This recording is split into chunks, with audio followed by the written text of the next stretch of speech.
Kaya magpapatuloy pa rin ang paghihirap ng mga mamimili dahil sa mataas na presyo ng mga bilihin sa pamilihan. Ang asukal, nagmahal ng hanggang 2 piso kada kilo. Pero ayon sa Department of Trade and Industry, sapat ang supply ng asukal. Kahit pa mataas daw ang pangangailangan o yung tinatawag na demand.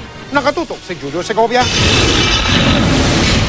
Kinumpirma ng Department of Trade and Industry, tumaas ang presyo ng asukal. Sa Kamuning Market sa Quezon City, 2 piso kada kilo ang iminahal ng asukal. Tumaas daw kasi ang demand dahil sa dami ng mga nagnenegosyo ng palamig ngayong tag-init. Sabi nung aking supplier, kulang daw. Kulang sa supply. Pero mabili ba sa yung asukal ngayon? Oo, kasi ginagamit nila sa palamig, sa puto. Ang demand daw ay tumataas. Yun ang sinasabi. And but we do not have any supply shortage, so dapat hindi na bumalik sa dating 60 peso level. Samantala, pinagpapaliwanag naman ng DTI ang mga panadero. Hanggang ngayon kasi, hindi pa sumusunod sa bawas presyo ng Pinoy Pandesal ang ibang klase ng tinapay, kasama ng Pinoy Tasty. It's now the bakers now who should give us their reasons why, para hindi lang Pinoy Pandesal, kung hindi pati Pinoy Tasty, and maybe the other branded loaf, kung pwedeng bumaba na rin.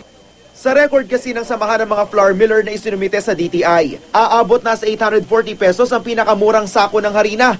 100 piso na raw ang ibinaba mula sa presyo nito noong Marso.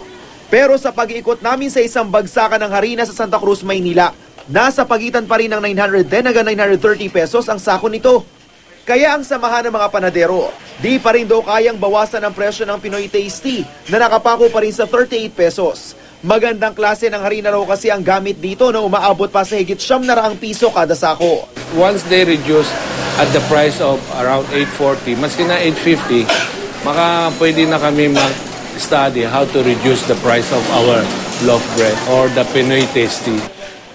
Naibaba lang daw nila ang presyo ng Pinoy Pandesal noon dahil mas murang imported flour ang gamit sa paggawa nito. Ang mga customer naman may panawagan. Ibaba ang presyo ng tinapay. Dahil ngayon, kailangan ang pasukan na. Ibaba pa rin. Yun, sa hirap.